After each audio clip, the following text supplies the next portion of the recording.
আসসালামু আলাইকুম। চমৎকার একটা সবজির রেসিপি দেখাবো। রুটি, পরোটা, ভাত যে কোনো জিনিসের সাথে এই চমৎকার সবজিটা আপনারা খেতে পারবেন।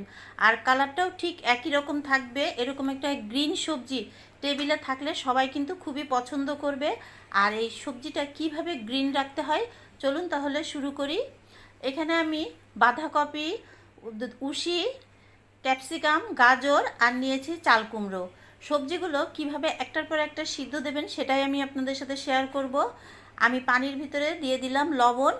পানিটা যখন ফুটে উঠবে এর ভিতরে একটা একটা করে সবজি দেব। প্রথমে আমি দিয়ে দিলাম উশি, তারপরে এটা যখন একটু নরম হয়ে আসবে তখন আমি এখানে আরেকটা সবজি দেব, কারণ এক একটা সবজি সিদ্ধ হওয়ার সময় এক এক রকম। এরপরে আমি দিয়ে দিলাম পাতলা করে কাটা চাল কুমড়ো।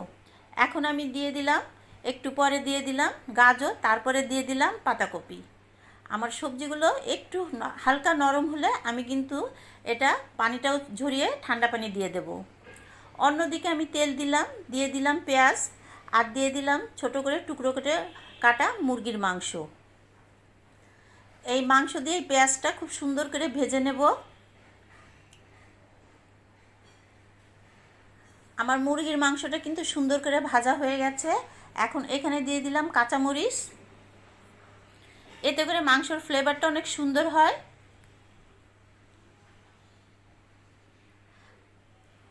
এখন দিয়ে দিলাম একটু পানি, তারপরে দিয়ে দিলাম সয়া সস।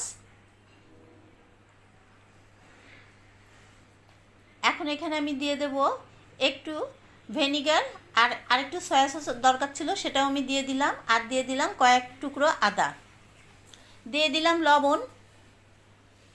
আর এখন দিয়ে দিলাম বাকি সবজিগুলো।